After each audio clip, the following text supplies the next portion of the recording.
Hello, welcome back to my channel PCV Study। Today आज हम discuss करते हैं फैराडे लॉ ऑफ इलेक्ट्रोलिसिस, जो कि केमिस्ट्री के अंदर बहुत ही एक इम्पोर्टेंट टॉपिक है।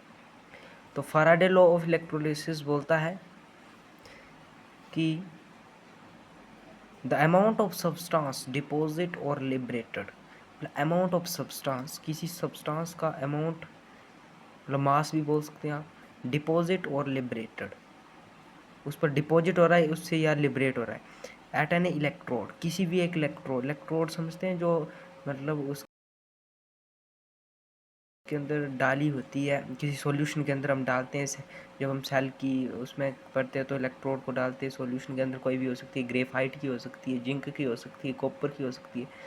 तो the amount of substance deposit और लिबरेटेड एट एन इलेक्ट्रोड, उस इलेक्ट्रोड पर जो मास आएगा ड्यूरिंग इलेक्ट्रोलिसिस। इलेक्ट्रोलिसिस मतलब इलेक्ट्रो मतलब इलेक्ट्रिसिटी, लाइसिस मतलब ब्रेकडाउन।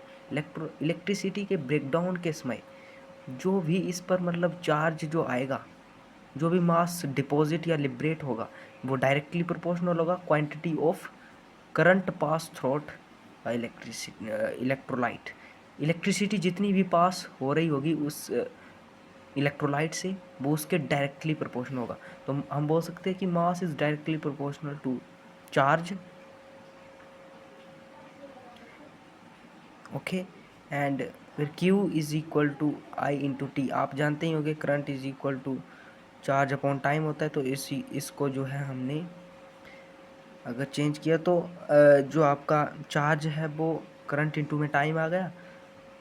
फिर इसको जब पुट किया तो जब प्रोपोर्शनलिटी को हटाया हमने तो M is equal to Z I T. तो Z is electrochemical equivalent. Z को हम इलेक्ट्रोकेमिकल इक्विवेलेंट कहते हैं और आईटी इसको रिप्लेस किया। जेड का फॉर्मूला होता है equivalent mass by Faraday constant. Generally इसकी वैल्यू होती है फैराडे कांस्टेंट की। फैराडे कांस्टेंट की वैल्यू मैं आपको यहाँ लिख के देता हूँ, 96,500 कूलम अप्रोक्सीमेटली ये वैल्यू रहती है इसकी। फिर इसको इक्विवेलेंट मास को कैलकुलेट करने के फॉर्मूला होता है मोलिकुलर मास या molar mass by N factor. जितना ट्रांसपोर्टेशन होगा, एन फैक्टर मतलब नंबर ऑफ आयंस का जितना भी ट्रांसपोर्ट होगा। तो मिलते हैं अगली वीडियो के अंदर। आशा होगी कि आप इसको समझ पाएँ। अगली वीडियो के अंदर मिलते हैं फिर।